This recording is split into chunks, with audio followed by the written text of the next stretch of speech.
ঢাকার দোহারে zero budget বনায়ন বীজ থেকে চারা উৎপাদন কর্মসূচি শুরু করা হয়েছে।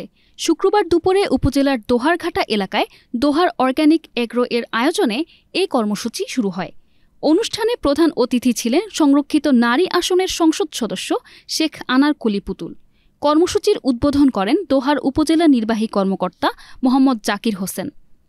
নিরাপদ খাদ্য নিশ্চিত করতে বিষমুক্ত ফলের গাছ উৎপাদন ও বনায়নে বিশেষ ভূমিকা রাখতে বিভিন্ন বিষয়ে আলোচনা করেন উপস্থিত বক্তারা।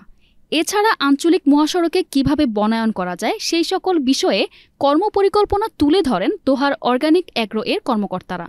দোহার অর্গানিক এগ্রো এর প্রতিষ্ঠাতা অ্যাডমিন নজরুল ইসলামের সভাপতিত্বে এ সময় নবাবগঞ্জ উপজেলা মহিলা ভাইস চেয়ারম্যান রোকসানা মুকুলসহ সংগঠনের সদস্যরা উপস্থিত ছিলেন।